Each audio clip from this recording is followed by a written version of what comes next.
Our story begins in 2005. A photograph is forwarded via email, and for one person it's impossible to forget. It's an image showing men walking through the streets of Lagos, Nigeria, holding rusted chains attached to massive spotted hyenas with jaws strong enough to crush bone. There are baboons sitting on their shoulders, dressed in children's clothes that don't fit. Their eyes seem empty, but also aware. It doesn't look real, more like something staged, manipulated, or something from a Mad Max movie. But this isn't Photoshop. It's real. A part of Nigeria most people have never seen. When South African photographer Pieter Hugo saw the image, he couldn't forget it. But to understand why it got to him, you need to understand where he came from. The outsider's eye. Pieter Hugo was born in Johannesburg in 1976, during apartheid. The country was divided in ways that affected everything, including how Hugo saw the world. "I grew up white in a country where that single fact determined everything," Hugo would later say. "It makes you aware that your reality isn't universal, that awareness becomes a lens through which you see everything."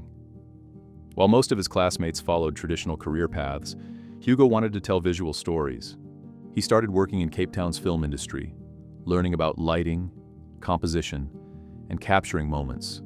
But it felt too controlled, too staged. He wanted something real. So he picked up his camera, a Mamiya RZ67 medium format, and started traveling. Places like Rwanda, Ghana, and Nigeria. He focused on places people often ignored, creating work similar to documentary photographers like August Sander, but with a more direct approach. He was already documenting the realities most people looked away from, but one image changed his direction entirely. The email that changed everything. It arrived in his inbox, a grainy, low-res photo showing men walking hyenas through the streets of Lagos. The chains looked weak for animals that strong. Most people would scroll past. Hugo didn't. "That image stuck in my brain," he later said. "It wasn't just strange. It felt like something that shouldn't exist, but somehow did." A few weeks later, he contacted a journalist he knew in Nigeria, got a visa, and booked a flight. When he arrived, dust from the Harmattan winds filled the air. He and his guide went from market to market, showing a printout of the viral image. Most people didn't recognize it. Then someone did. The Gadawankura, the hyena handlers. They weren't just performers. Some worked as healers, using the animals in traditional medicine. Others were performers and traders, traveling between villages to earn a living through spectacle and superstition. Many believed they had inherited special powers to control the animals. Locals didn't just watch their shows. They saw them as something tied to tradition, magic, and survival. At first, the group didn't trust Hugo, a random white guy with expensive camera gear showing up with questions. They kept their distance, so he waited. Hugo said, "They were often smoking and drinking, even early in the day. But despite that, they were completely in control of their animals and their routine." At first, they kept their distance. But over time, small gestures showed they were warming up to him. One offered him a cigarette. Another gestured for him to sit with them. And with time, he became familiar, part of the setting instead of an outsider with a camera. The perfect frame. Photographing their street shows didn't work. Too chaotic. So Hugo suggested something different. Early morning portraits on quiet roads, using only natural light to remove distractions. That's when he got the shot of Abdullahi Ahmadu, holding a chain as a hyena pulled against him. His arm muscles were tense from the strain. The chain looked like it could break, but Ahmadu wasn't worried. He looked focused, like this was just his normal job. Then came another key image. A boy named Dayaba Usman standing beside a baboon in a child's sweater. They both looked at the camera. Their faces were tired, cautious. "When I pressed the shutter, my hands were shaking," Hugo said. "Not from fear, but because I knew I had something real." The photos were later printed in large 40 by 50-inch formats for gallery exhibitions, showing details you can't see in smaller prints. These images didn't just document people, they sparked debate. Some saw the Hyena Men as survivors. adapting old traditions to modern challenges. Others saw cruelty, animals in chains, baboons dressed in clothes and were often beaten during training. The hyenas were captured as cubs, and their teeth often filed down.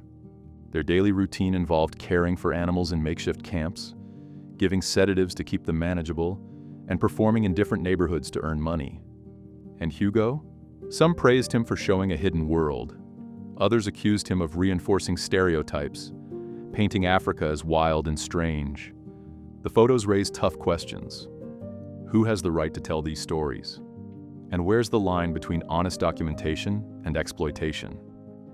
This ethical question became important in his later work, including projects like Permanent Error and 1994, where he continued to explore complex social realities through portraits. In Lagos, the Hyena Men are just part of life, one of many ways to earn a living. But in Europe and the US, where the photos were shown in galleries, people saw them differently. They saw something exotic, dangerous, and mysterious. Same images, but different reactions depending on who's looking. Photography doesn't just reflect the world, it shapes how we interpret it. Hugo calls his approach slow journalism. He doesn't just show up, shoot, and leave. He takes his time, learns people's names, and earns their trust. This project changed how I approach my subjects, Hugo said years later. I realized that the relationship between photographer and subject is never equal, and my presence always affects what I'm photographing. The series The Hyena and Other Men was published as a book in 2007 and exhibited worldwide. The large prints showed details you couldn't see otherwise: dust on skin, worn leather collars, complex expressions. Today, the Hyena Men still exist, but in smaller numbers. City growth and new regulations have made their lifestyle much harder. Some of the handlers Hugo photographed have passed away, and others found different work. Musa, one of the main handlers Hugo photographed, now runs a small store in Abuja. But the photographs remain. They reveal a part of the world most people never get to see. For photographers, they serve as a reminder that capturing powerful images is only part of the job.